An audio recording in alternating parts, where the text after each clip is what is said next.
Assalamualaikum warahmatullahi wabarakatuh. Alhamdulillah wassalatu wassalamu ala rasulillah. Segala puji dan puja kehadirat Allah subhanahu wa ta'ala, juga salawat dan taslim kepada Nabi besar Muhammad sallallahu alaihi wa ala alihi wa sahbihi wasallam. Tema kita pada kesempatan ini adalah memakmurkan masjid. Dan ini sebagai salah satu bentuk kepedulian terhadap rumah Allah. Masih banyak di antara muslimin yang tidak peduli tentang masalah masjid. Karena sering kita lihat, kalau kita bicara lingkup negara kita saja Indonesia, masjid sering kali kita temukan kotor, tidak terawat, kosong dari jemaah, kosong dari aktivitas kegiatan-kegiatan yang baik yang diperintahkan dalam syariat. Bahkan sebaliknya seringkali masjid disalahgunakan.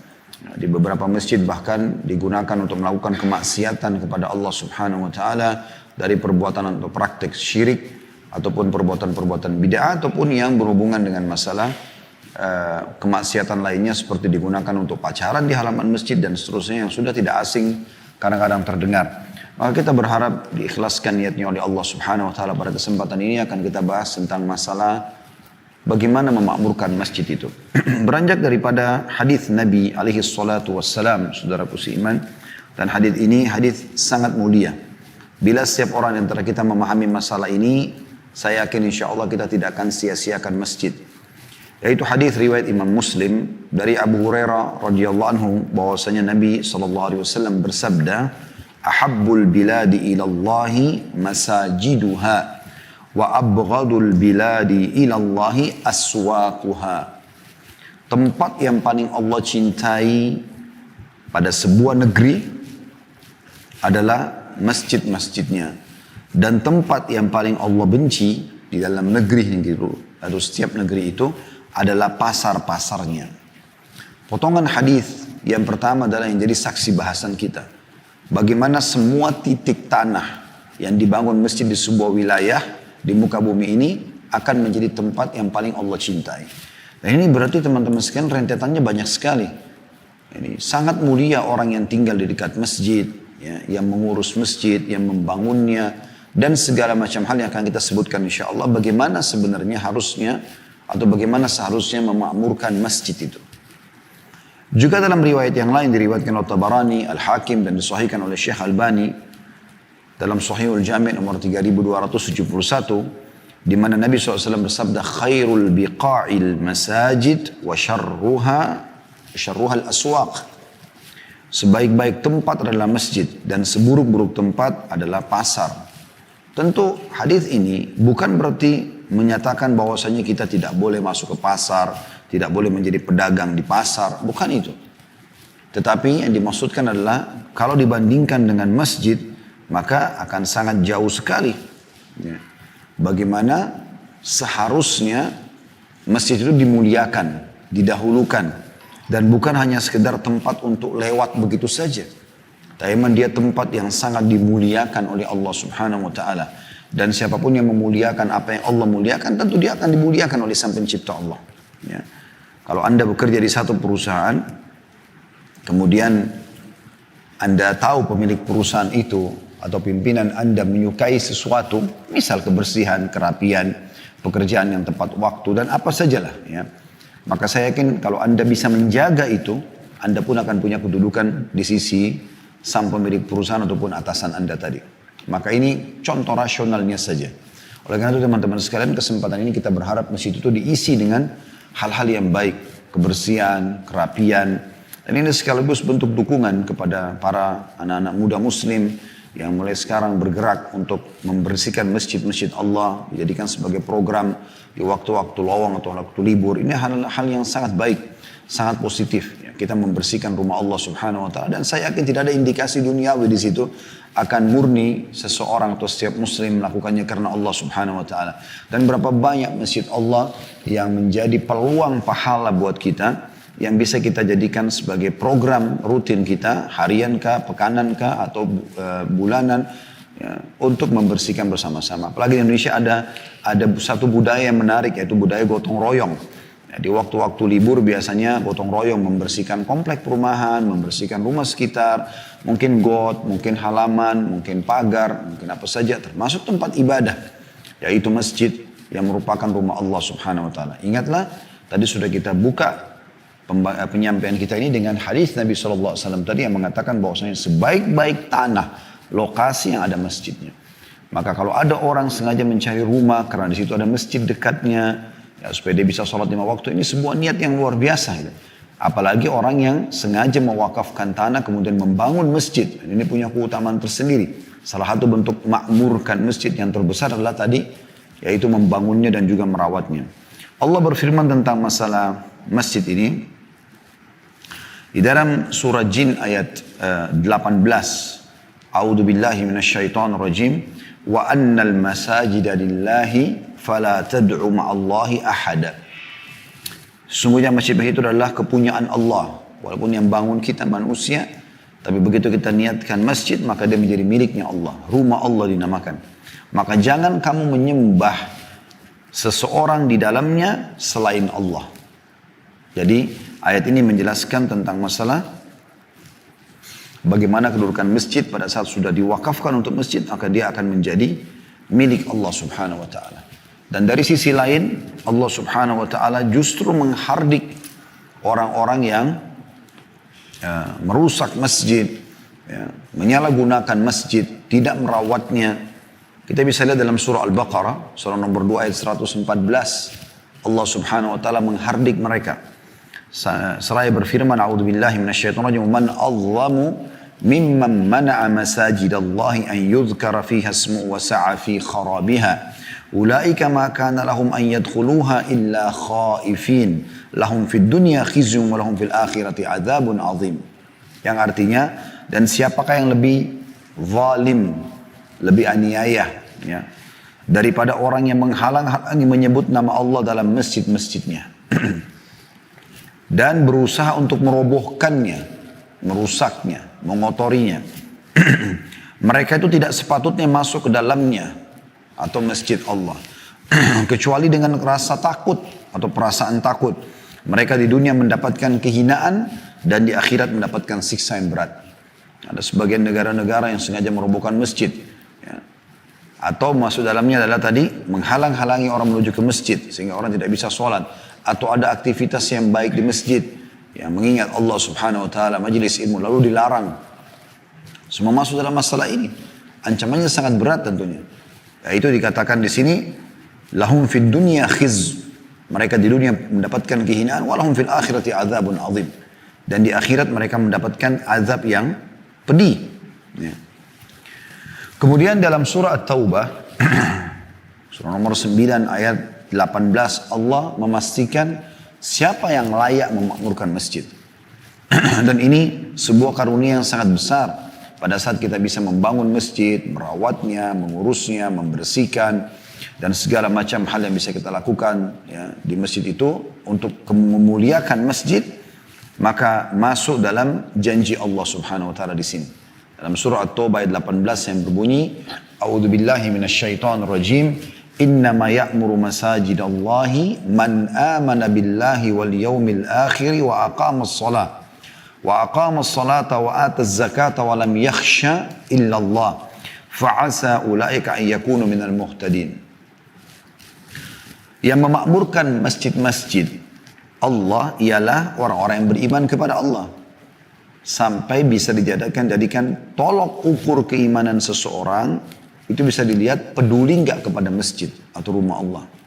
Kapan dia peduli mendengarkan azan langsung ke masjid, membersihkan, merawat, membangun, ya, merenovasi, apa sajalah yang berhubungan dengan masalah maslahat masjid, maka ini masuk tanda-tanda keimanan. Karena Allah mengatakan itu, sesungguhnya memakmurkan masjid, yang peduli dengan masjid, selalu mau sibuk bagaimana masjid itu selalu bersih, wangi, rapi, bagus, berada di setiap titik-titik yang diperlukan sehingga muslimin bisa sholat yang menjangkau atau terjangkau oleh mereka di perkampungan, di gunung-gunung, di lereng-lereng dan segala macam.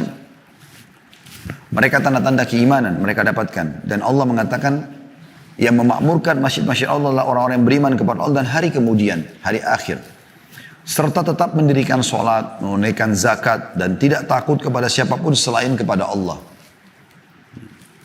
Maka merekalah orang-orang yang diharapkan termasuk golongan orang-orang yang mendapatkan petunjuk. Mendapatkan petunjuk.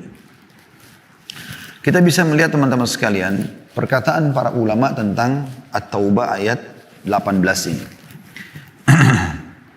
Di sini Imam Qurtubi rahimahullah mengatakan firman Allah Subhanahu wa taala firman Allah Subhanahu wa taala ini merupakan dalil yang menunjukkan bahwa mempersaksikan atau memastikan Allah Subhanahu wa taala mempersaksikan atau memastikan orang-orang yang memerlukan masjid itu adalah sebagai orang yang beriman.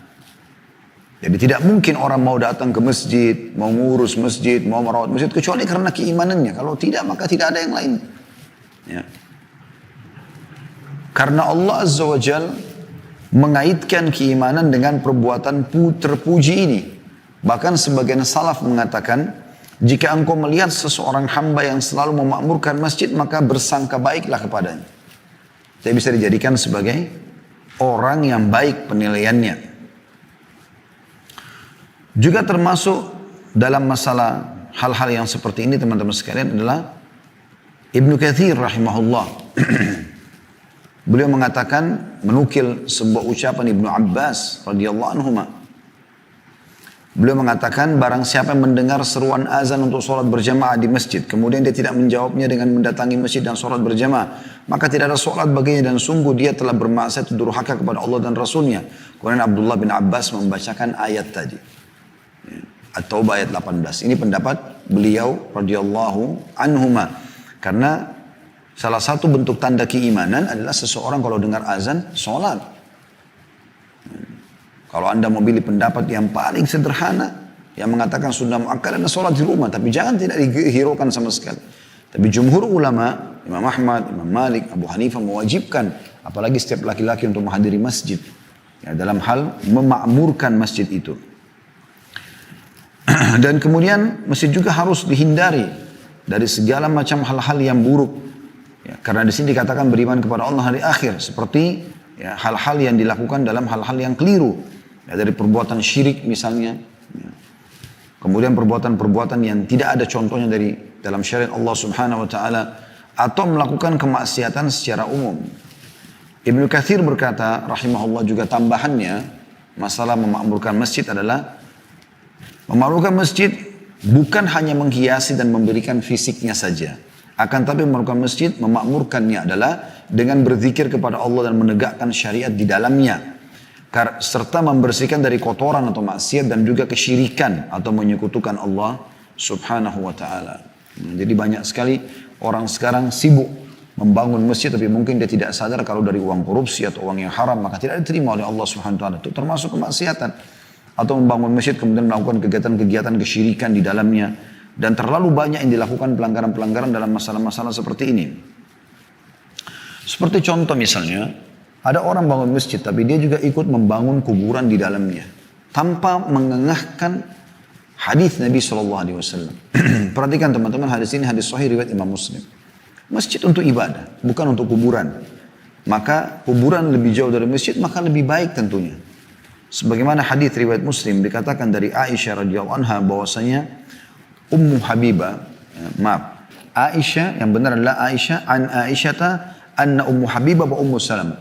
Bahwasanya kedua istri Nabi. Jadi yang menukil adalah Aisyah dari dua istri Nabi, Ummu Habibah dan Ummu Salamah yang menyampaikan.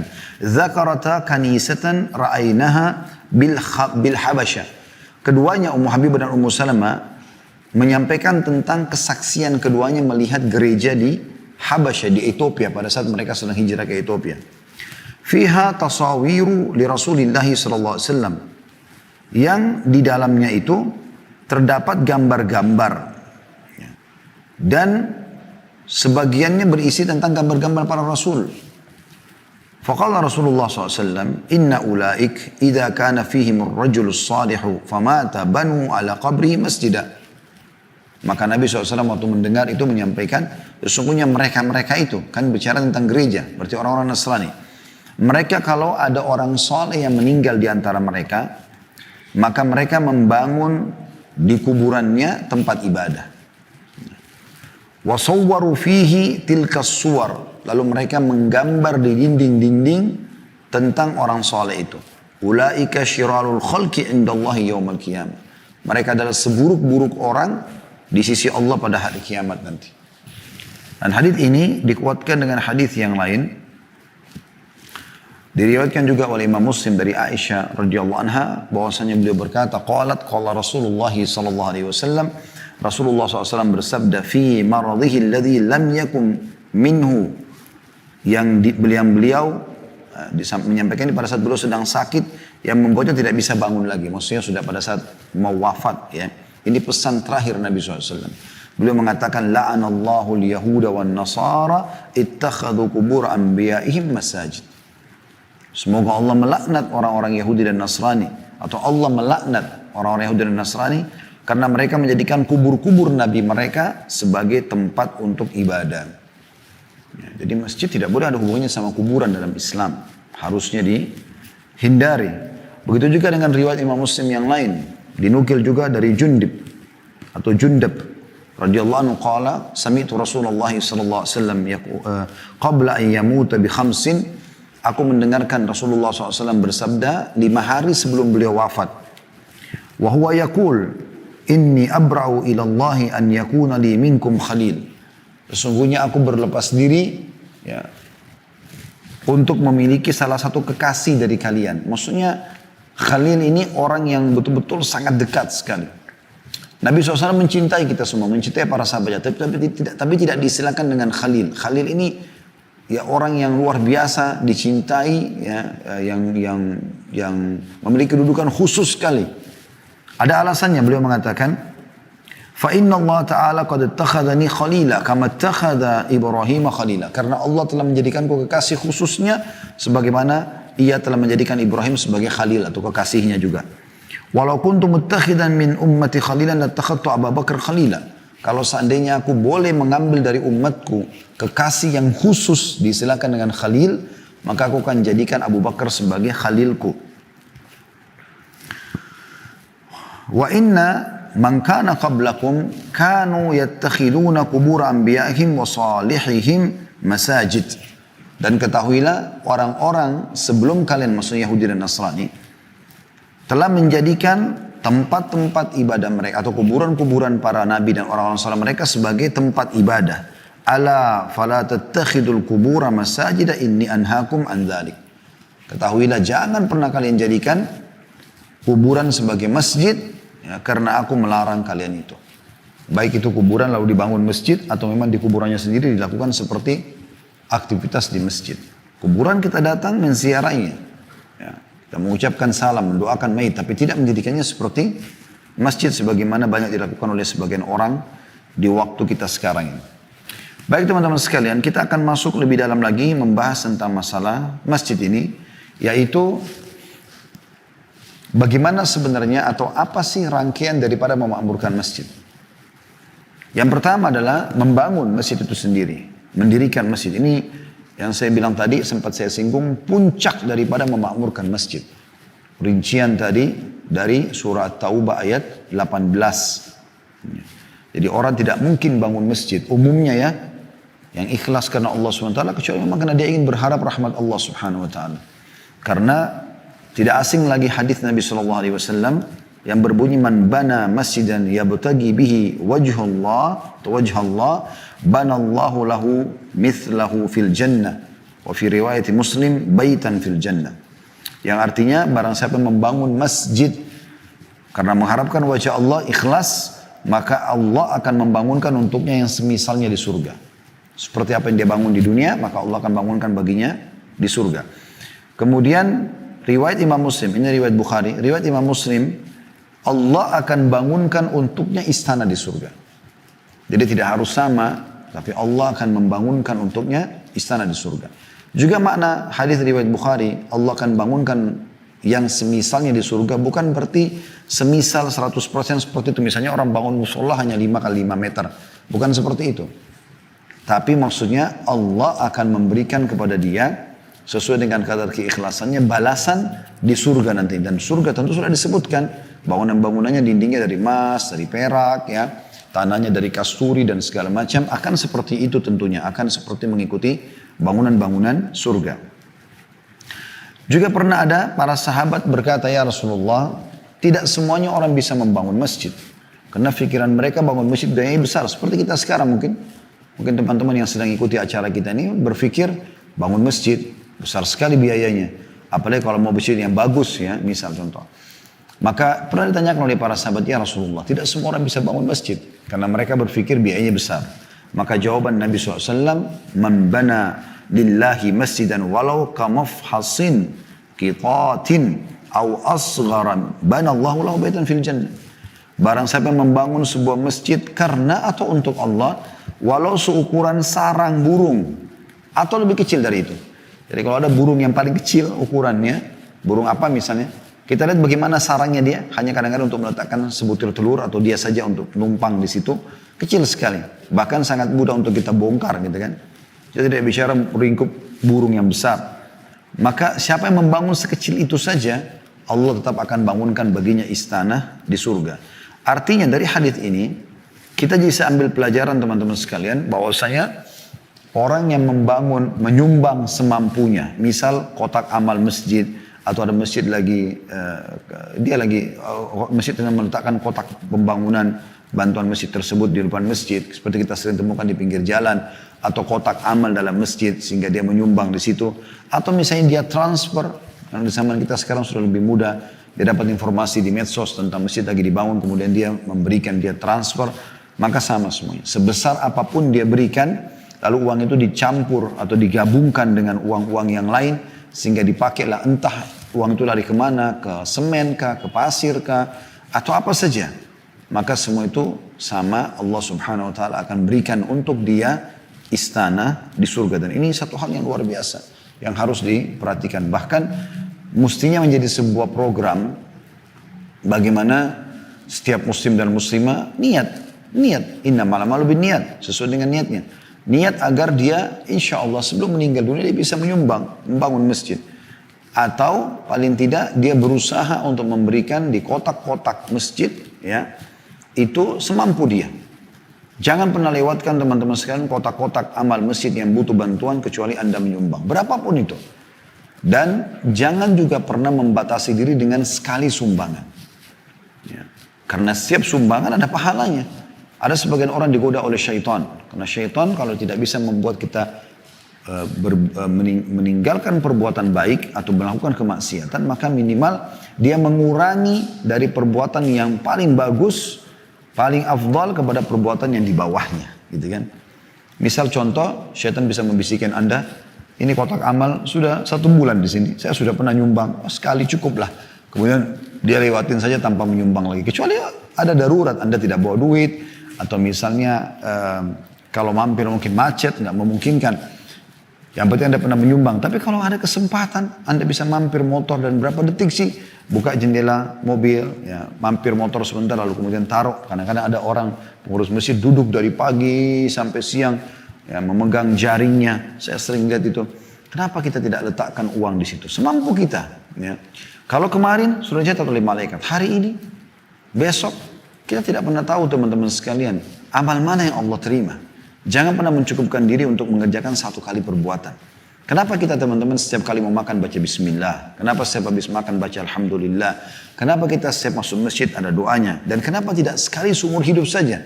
Sekali masuk masjid baca sudah untuk seumur hidup.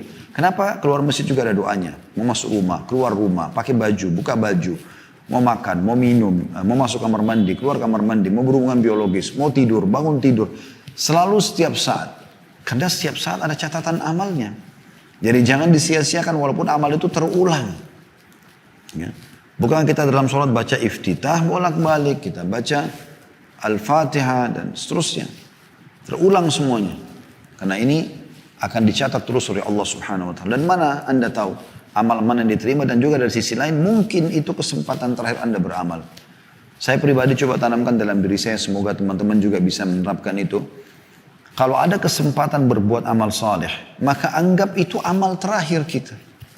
Mungkin setelahnya kita tidak akan punya kesempatan lagi beramal. Maka coba kita melakukan itu kesempatan emas. Ada kesempatan puasa, ada kesempatan bersedekah, ada kesempatan berzikir, kesempatan berdoa, kesempatan bakti sama orang tua, menjenguk orang sakit, bersihkan masjid, apa saja. Lakukan, mungkin itu adalah amal terakhir kita. Dan semua amal-amal bisa dinilai dari penutupannya. Sabda Nabi SAW, ada orang berbuat perbuatan ahli neraka sampai tidak ada jarak antara dia sama neraka itu satu jengkal. Kemudian lewatlah takdir Allah SWT padanya, dia melakukan perbuatan ahli surga. Misalnya dia tobat, dia berbuat amal saleh, kemudian dengan itu Allah tutup hidupnya. Maka masuk dia termasuk menjadi ahli surga. Maka kesempatan amal saleh jangan disia-siakan. Kemudian yang kedua termasuk melakukan masjid adalah membersihkan, memberikan wangian. Itu memang begitu lafaz hadisnya. Jadi kita sapu, pel, wangi, bersihkan. Jangan selalu teman-teman kesannya umat Islam ini kotor. Kita kalau masuk masjid, kamar mandinya kotor, WC-nya kotor. Bahkan kadang-kadang yang lebih buruk daripada itu, ada orang sudah nggak bersihin masjid, nggak bangun masjid, nggak pernah terlibat dalam kegiatan masjid, nggak pernah berzikir di masjid, nggak pernah berdoa, nggak pernah hadir majelis ilmu, nggak pernah ada andilnya. Satu waktu dia mampir ke masjid, kemudian dia temukan masjid itu kotor misalnya. Kemudian yang dia lakukan bukan justru dia memperbaiki kekurangan dia karena dulunya tidak pernah terlibat dalam masjid. Malah dia jelek-jelekin. Masjidnya kotor ya. Atau misalnya dia sampaikan kepada orang lain, tadi saya mampir masjid itu kotor. Kenapa harus masjid dihina? Allah Subhanahu wa ta'ala memampirkan kaki kita di masjid itu justru untuk kita punya andil. Kerannya bocor kah, keramiknya sudah rusak kah, kenapa kita nggak perbaikin? Saya pernah lewat di dekat rumah, masjid dekat rumah di Jakarta Timur. Saya temukan kerannya lagi rusak. Lalu kemudian saya coba panggil marbotnya. Pak ini kenapa Pak? Oh rusak, kapan? Mulai tadi pagi. Kebetulan subuh saya nggak lihat, duhur saya lihat sudah rusak itu. Terus saya tanya kira-kira berapa harga kerannya? Dia sebutkan sekian. Kira-kira ongkos tukangnya berapa sekian? Tidak seberapa gitu. Kemudian saya bilang Pak tolong Pak dikerja sekarang ya. Subhanallah memang dia aktif bapak itu. Saya datang asar sudah selesai. Dan mulailah orang beruduk. Saya sempat berpikir sendiri. Berapa kali orang akan beruduk dengan keran itu. Padahal saya cuma keluarkan uang sekian. Berapa banyak pahala yang kita dapatkan. Ini untuk jadi pelajaran saja. Dia banyak orang subhanallah. Bocor dibiarkan, kotor dibiarkan. Apa andil anda ini? Dengarkan hadis Nabi SAW. Ini sebenarnya dinukil dari Aisyah radhiyallahu anha. Beliau berkata tentang Nabi SAW. Amara Rasulullah SAW bina'il masajidi fid dur wa an tunadzafa wa tutayyab. Sahih diriwayatkan oleh Abu Daud dan disahihkan oleh Syekh Albani. Artinya kata Ummul Mukminin Aisyah radhiyallahu anha, Rasulullah SAW memerintahkan untuk membangun masjid-masjid di perkampungan-perkampungan, lalu dibersihkan dan diberi wewangian. Dibersihkan dan diberi wewangian. Dalam riwayat lain bahwasanya pernah Nabi SAW melihat setiap habis sholat ada satu ibu berkulit hitam. Nggak dikenal ibu ini, tapi dia inisiatif sendiri. Setiap kali habis sholat Nabi SAW lagi berzikir, lihat orang itu lagi bersihin masjid. Inisiatif dia sendiri. Itu aja kerjanya dia. Sampai satu waktu Nabi SAW kehilangan dia. Artinya setelah sekian lama berjalan waktu Nabi SAW pas habis sholat melihat tidak ada ibu itu. Lalu ditanya, mana ibu itu? Kata para sahabat, ya Rasulullah baru meninggal tadi. Kata Nabi SAW, kenapa kalian tidak beritakan kepadaku? Kata Abu Hurairah radhiyallahu anhu, seolah-olah mereka meremehkan kedudukan wanita tersebut. Maka Nabi SAW mengatakan, tunjukkan kuburannya kepadaku. Mereka pun menunjukkan, lalu Nabi SAW mensolati, ya, kemudian bersabda, Inna hadhil kubura mamlu'atun zulma. Sesungguhnya kuburan ini penuh dengan kegelapan. Ala ahliha, terhadap penduduknya atau penghuninya. Wa inna Allah azza wa jal yunawwiruha lahum bisolati alaihim. Dan sesungguhnya Allah menerangi untuk mereka dengan doaku untuk mereka. Hadis riwayat Bukhari Muslim.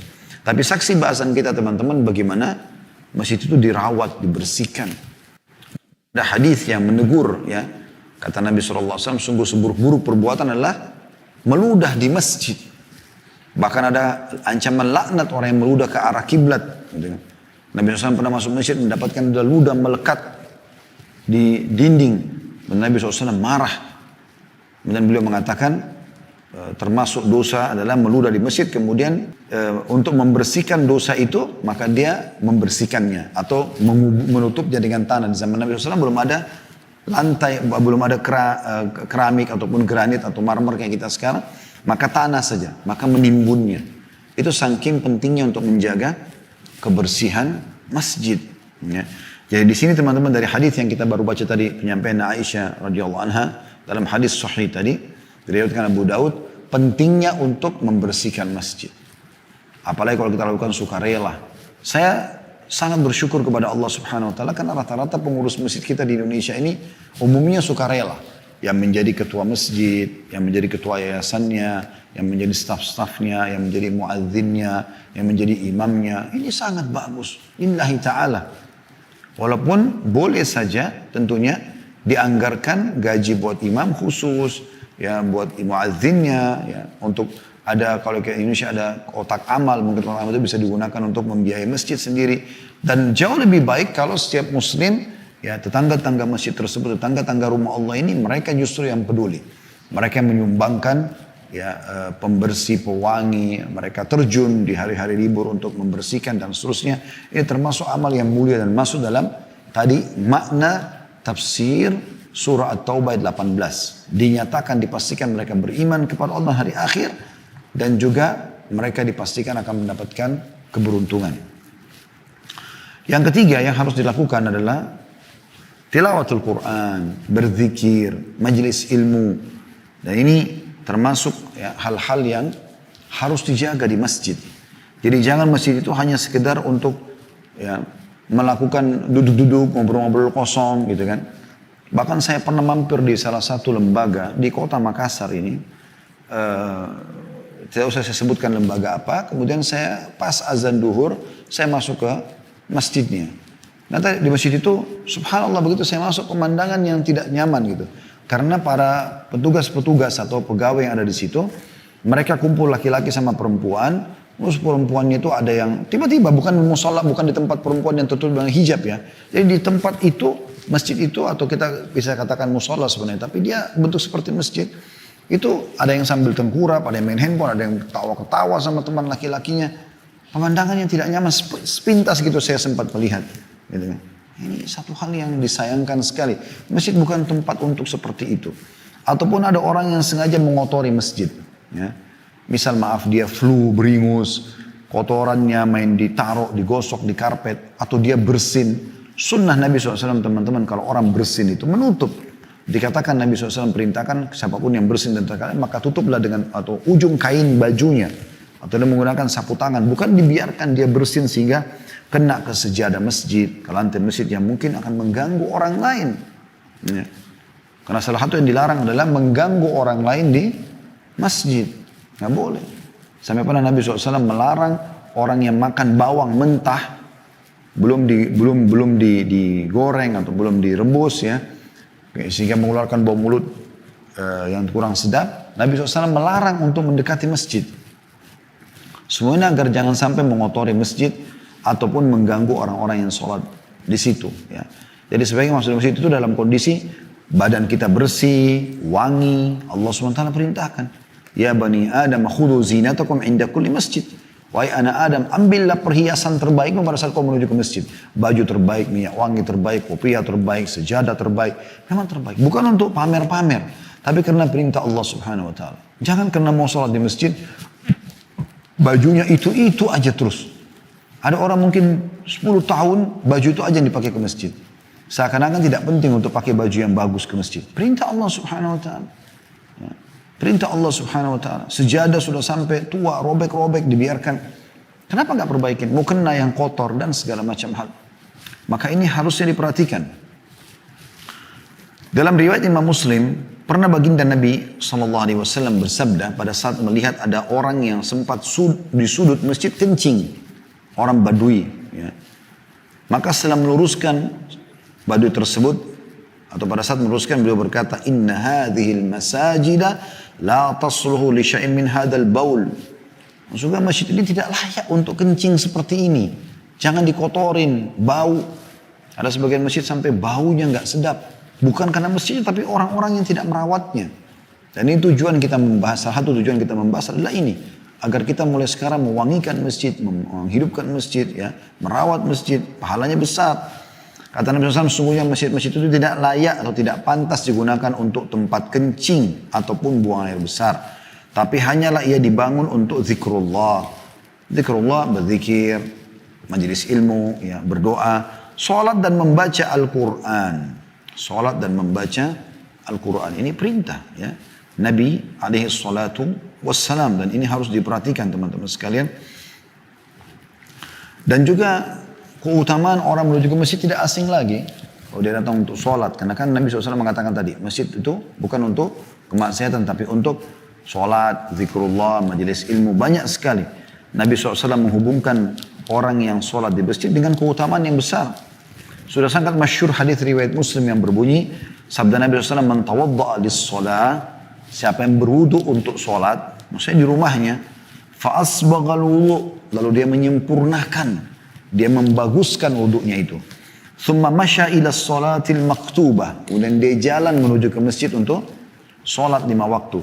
Fasallaha ma'an nasi au ma'al jamaah. Lalu dia sholat bersama orang-orang atau secara berjamaah umumnya. Au fil masjidi, atau dia sholat di dalam masjid. Ya. Walaupun dia masuk masjid tinggal dia sendirian, gak ada orang, tetap dia sholat di masjid. Ghafarallahu lahu dhunubah. Allah akan maafkan kesalahan-kesalahannya. Masyhur sekali hadis itu. Ini hadis riwayat Muslim, dan juga ada hadis yang diriwayatkan Bukhari Muslim. Ini hadis mulia sekali. Sekaligus menjadi motivasi agar kita selalu ke masjid. Tentu dengan seringnya kita ke masjid sholat 5 waktu, maka kita juga akan tahu mana yang kurang dari masjid, yang harus kita sempurnakan, mana yang kotor harus kita bersihkan. Ya. Nah, ini harusnya diperhatikan baik-baik, ya, supaya jangan sampai ada pelanggaran-pelanggaran yang terjadi. Ya, karena kata Nabi SAW, masyhur sekali hadisnya, Salatul jama'ati tafdulu salatul fadhi bi 27 derajat. Salat, ya, wajib itu atau salat berjamaah itu akan mendapatkan kelipatan pahala 27 derajat dibandingkan salat sendiri. Artinya ada motivasi untuk ke masjid untuk salat berjamaah. Dan cukup banyak hadis yang berbicara tentang masalah ini, diantaranya juga riwayat Bukhari dari Abu Sa'id Al-Khudri bi 25 derajat, 25 derajat, ada juga bi 25 di'af atau 25 kali lipat, ya.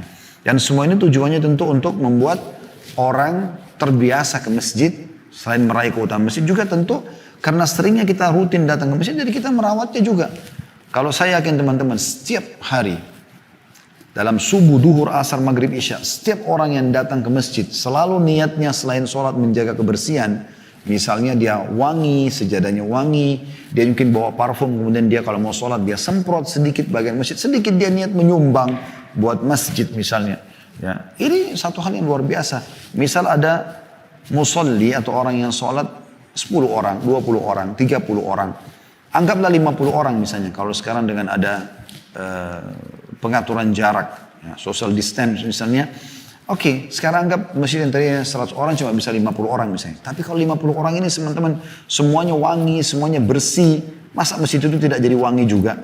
Dan mereka juga selalu 50 orang ini semuanya peduli, subuh, duhur, asar, maghrib, isya, saling berlumba-lumba, ada satu kotoran kah, ada satu yang kurang kah di masjid, mereka coba bersihkan, mereka coba sempurnakan, maka sangat luar biasa. AC-nya rusak didinginkan, mungkin kipas anginnya rusak diperbaiki, mungkin mic-nya rusak apa saja dilakukan untuk masjid tersebut, itu hal yang luar biasa. Dan sebenarnya ada hubungannya dengan masalah bolak-baliknya kita ke masjid ini. Ya. Begitu juga dengan hadis yang mulia ini, hadis riwayat Bukhari Muslim, ini selalu saya jadikan sebagai motivator utama untuk selalu mengejar sholat di masjid, datang ke masjid, peduli dengan masjid. Karena kata Nabi SAW, "Man ghada ilal masjidi wa raha, a'addallahu lahu nuzulan minal jannati kama kullama ghada wa raha." Artinya barang siapa yang pergi pagi, siapa yang pergi ke masjid di pagi atau petang hari, kalau pagi itu misalnya subuh sama duhur, ya, sampai asar, kemudian maghrib isya dianggap itu sudah di malam hari. Dia siapa yang pergi ke masjid di 5 waktu sholat itu, Allah akan sediakan untuknya tempat di surga setiap kali dia pergi ataupun dia pulang. Hadis ini diriwayatkan oleh Bukhari Muslim. Artinya setiap kali ke masjid dapat satu istana di surga, pulang juga satu istana di surga. Saking besarnya motivasi untuk selalu mendatangi masjid selain sholat, juga tentu memakmurkannya, menghidupkannya, gitu kan. Jadi bagi teman-teman pengurus masjid ini, jangan pernah anggap remeh Anda menjadi pengurus masjid. Anda menjadi sesi dakwanya, ekonominya, atau apa saja, makmurkan masjid. Ada seorang tetangga kami, jazakallah khair, punya program, kemarin minta waktu ketemu saya. Kemudian dia perlihatkan, Ustaz, kami ada program. Bagaimana masjid ini bisa dijadikan sebagai tempat yang nyaman, yang bagus gitu. Dia dengan beberapa temannya arsitek, kemudian coba buat gambar. Ya, juga untuk memakmurkan masjid, mereka buat program menghemat pengeluaran pembayaran listrik dengan cara menggunakan tenaga solar ya, atau tenaga matahari. Itu satu hal yang bagus dan idenya sangat bagus. Dia coba menawarkan untuk masjid ini, masjid itu, konsep-konsep tergantung berapa luasnya. Kemudian dia punya tim, tukang, segala macam, diperbaikin semua masjid itu. Semuanya diatur, termasuk listriknya, mana yang lebih tepat. Karena kan penerangan suara mikrofon, penerangan cahaya itu penting sekali di masjid. Saya pernah mendengar ceramah Syekh Utsaimin rahimahullah. Beliau diundang di satu hotel yang mewah, karena kebiasaan hotel biasanya agak remang-remang. Kemudian mikrofonnya pun kecil. Beliau sebelum ceramah mengucapkan kata, subhanallah, ulama itu biar cuman sebuah singgungan dari beliau saja bisa menjadi sebuah ilmu. Ya, beliau mengatakan tidak akan pernah bertemu untuk mendapatkan ilmu, menuntut ilmu yang baik antara mikrofon yang kecil dengan lampu yang remang-remang.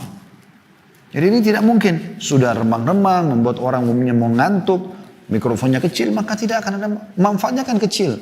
Kenapa tidak kita lakukan hal-hal yang baik? Kalau Anda masuk ke masjid mendapatkan mikrofonnya rusak, mungkin Anda bisa belikan yang lebih baik. Sekarang juga ada kesempatan yang lain ya, seperti misalnya memberikan jam digital buat masjid, sehingga ada durasi menit antara azan dan iqamah. Itu penting, pahalanya besar sekali itu. Nah, karena dengan itu orang jadi tahu, oh saya masih bisa sholat sunnah, oh saya masih bisa berdoa. Kenapa peluang-peluang seperti ini luput dari sebagian kita? Padahal sebenarnya luar biasa kesempatan emas untuk mendapatkan pahala. Orang bisa tahu waktu sholat dan waktu iqamah dari situ. Muadzin pun lihat, oh ternyata udah masuk waktu sholat. Muadzin itu teman-teman panen pahala imam dan makmum. Kalau Anda taruh jam saja di masjid, kemudian muadzin menjadikan tolok ukur jam itu, berarti Anda panen pahala muadzin dan semuanya, karena dia mulai adzan melihat jam itu. Kadang-kadang hal-hal yang sepele, tapi subhanallah banyak orang yang tidak memikirkan masalah-masalah seperti ini. Juga Nabi SAW mengingatkan dalam hadis yang sudah masyhur tentang masalah ke masjid. Tapi ini saya coba menyentuh sisi lainnya. Bukan hanya sekedar langkah ke masjid, kemudian sholatnya. Bukan cuma itu. Anda ada titipan pesan 5 kali sehari disuruh ke masjid. 5 kali Anda lihat masjid itu. Masa satu hari 5 kali lihat masjid itu AC-nya rusak kah, temboknya jelek kah, lantainya kotor kah, karpetnya kotor kah, kamar mandinya bocor misalnya atau apa. Terus Anda diamkan saja. Sehari 5 kali Anda lihat itu. Bagaimana kalau sebulan, bagaimana kalau setahun? Ada orang diam saja, masjidnya kotor, mau apa, terserah. Bahkan kadang-kadang satu tempat pernah saya mampir di pinggir jalan. Waktu itu saya coba mengejar, jangan sampai ketinggalan takbiratul ihram pertama imam. Keluar dari tol, cari masjid terdekat. Dapat, subhanallah. Karpetnya sudah sangat hitam gitu kan. Dindingnya gelap, hijaunya tua dan sudah butek sekali. La haula wa la quwata illa billah. Mana kepedulian orang-orang sekitar situ? Nabi SAW bersabda, ala adullukum ala ma yamhu Allahu bihil khataya wa yarfa bihid darajat. Maukah aku tunjukkan kepada kalian hal perbuatan yang paling mudah mengampuni dosa-dosa atau membersihkan dosa-dosa dan juga mengangkat derajat. Lalu beliau mengatakan isbagul wudu'i alal makarih. Selalu berwuduk walaupun di waktu-waktu yang dibenci, kayak sudah mau tidur, malas sudah wuduk, musim dingin, udah rapi, terus batal wuduk mau wuduk lagi, sepertinya berat gitu kan. Wa kathratul khuta' ilal masajid, dan banyaknya langkah menuju ke masjid. Nah ini penting sekali. Wa intidharus salati ba'da shalah, menunggu salat ke salat yang setelahnya. Fadzalikumur ribat, fadzalikumur ribat, fadzalikumur ribat. Itulah mengikat diri di jalan Allah, itulah mengikat diri di jalan Allah, itulah mengikat diri di jalan Allah. Ribat ini maksudnya seperti orang kalau jihad, berperang, kemudian dia mengikat diri di perbatasan antara muslim sama orang kafir, setiap saat dia bisa dibunuh oleh musuh. Kata Nabi SAW, ribatu yawman fisabilillah khairu minad dunya wa ma fiha. Mengikat diri di perbatasan begini antara muslim sama musuh yang bisa saja dia berperang setiap saat. Satu malam, satu hari saja lebih baik daripada dunia dan seluruh isinya. Dan kita di sini dalam hadis yang kita baru bacakan tadi, hadis yang sahih riwayat Bukhari atau riwayat Muslim ya. Itu siapapun teman-teman sekalian yang menuju ke masjid dan mengikat diri antara sholat ke sholat, maka sama dengan ribat, pahalanya besar. Tapi di sini sekali lagi yang kita ingin sentuh bukan hanya sekedar menunggu sholat ke sholatnya, tapi pesan yang lainnya. Apa andil kita terhadap masjid tersebut? Bersihkan akhi, antara duhur ke asar ada waktu, Anda pinjam sapunya masjid, sapu masjid tersebut, pinjam pelnya, bukan aib. Saya pernah dapat sebuah kisah yang menarik. Ini kisah terjadi di Jakarta, kisah nyata, tapi saya tidak tahu siapa praktisinya itu. Tadi disebutkan seorang pengusaha besar datang mampir di sebuah masjid yang besar, gitu kan. Kemudian dia tahu di situ ada teman dia dari SD dulu. Ya. Dia sudah menjadi seorang pengusaha, temannya ini dia dengar hanya tamat SD. Dan yang dia dengar adalah menjadi salah satu pegawai di masjid itu. Dia niat baik ingin datang sholat sambil ketemu sama temannya gitu. Ternyata pada saat dia datang temannya lagi pegang sapu, lagi pel, seperti seorang pegawai marbot masjid yang sedang bersihkan masjid tersebut. Setelah itu teman-teman sekalian duduk dan dia ngobrol, terus kemudian dia sudah senang ketemu sama temannya, lalu dia mengatakan, kenapa tidak cari pekerjaan? Dia bilang, alhamdulillah saya sudah bahagia. Dia tanya temannya seluruh masjid tersebut. Kemudian setelah itu dia bilang, saya punya pekerjaan, saya bisa bantu, saya gini, apalah segala macam gitu. Maka kata temannya yang menjadi pengurus masjid ini, dia bilang, tidak, saya sudah cukup dengan ini. Udah, temannya akhirnya sudah putus asa untuk mengajak dia kerjasama, maksudnya untuk memberikan pekerjaan. Pada saat dia keluar, dia ketemu dengan seseorang yang perempuan di masjid itu lagi dagang atau apa, terus kemudian dia tanya, siapa pemilik masjid ini? Tiba-tiba perempuan tersebut menunjuk temannya dia tadi yang dia anggap tidak punya pekerjaan itu. Ternyata dia tidak tahu kalau temannya ini juga punya pendapatan dan akhirnya dia sampai membangun masjid tersebut dan dia sebagai pemilik masjid orang banyak tidak tahu. Dia pun tidak malu untuk menyapu dan membersihkan masjid tersebut. Dia mengurus masjid itu sendiri dan dia akan panen pahalanya. Itu contoh. Dalam poin ini juga masalah zikrullah, membaca Al-Quran, menghidupkan masjid dengan ibadah-ibadah seperti membaca Quran. Kita baca Al-Quran di masjid teman-teman sekalian. Kata Nabi SAW, وَمَا اجْتَمَعَ قَوْمٌ فِي بَيْتٍ مِّن بُيُوتِ اللَّهِ يَتْلُونَ كِتَابَ اللَّهِ وَيَتَدَارَسُونَهُ بَيْنَهُمْ إِلَّا نَزَلَتْ عَلَيْهِمُ السَّكِينَةُ وَغَشِيَتْهُمُ الرَّحْمَةُ وَحَفَّتْهُمُ الْمَلَائِكَةُ وَذَكَرَهُمُ اللَّهُ فِي مَنْ عِنْدَهُ.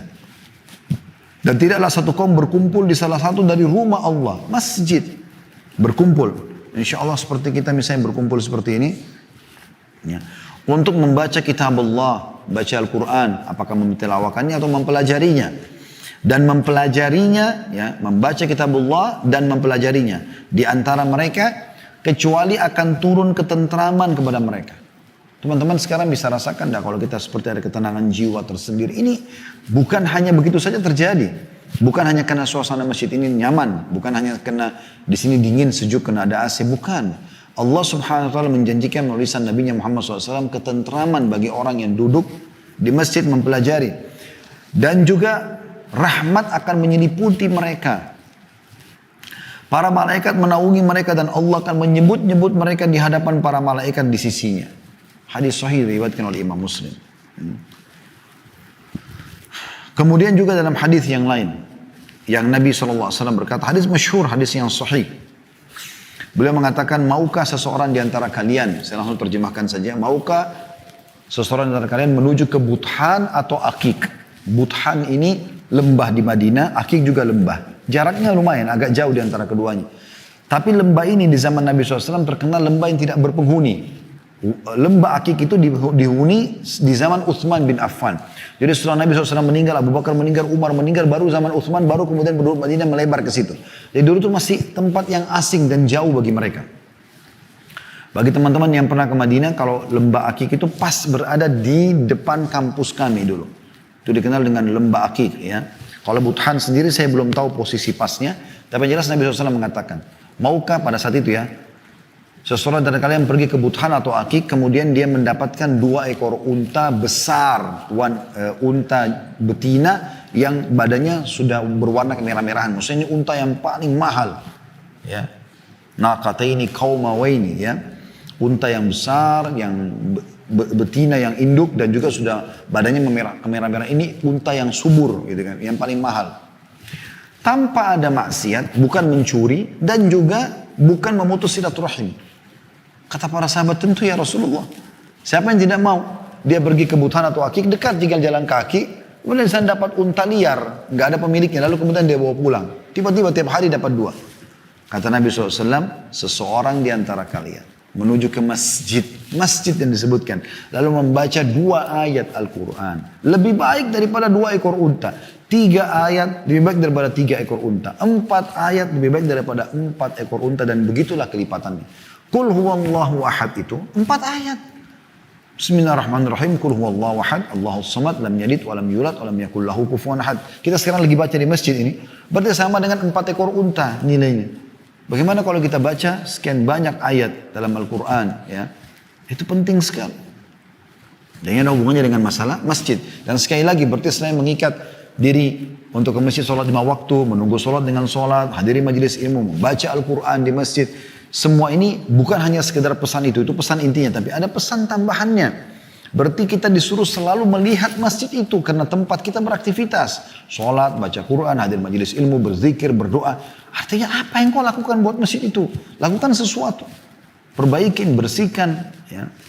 Juga dalam hadis yang lain yang diriwayatkan oleh Ibnu Majah Al-Baihaqi dalam Syu'abil Iman. Dan ini disahihkan oleh Syekh Albani. Kata Nabi SAW, "Man ja'a masjidi hadha lam ya'ti illa li khairin yata'allamu au yu'allimu fahuwa bimanzilatil mujahid fi sabilillah wa man ja'a li ghairi dhalika fahuwa bimanzilatir rajul yanzuru ila mata' ghairihi." Nabi SAW kasih perumpamaan untuk para sahabat. Beliau mengatakan, barang siapa datang ke masjidku ini tidak lain kecuali untuk mempelajari kebaikan atau mengajarkannya. Kalau datang ke masjid untuk belajar atau mengajar. Seperti kita sekarang tentunya, insya Allah niatnya kita mengajar dan juga belajar ya.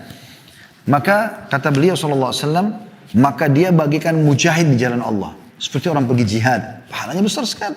Gitu kan.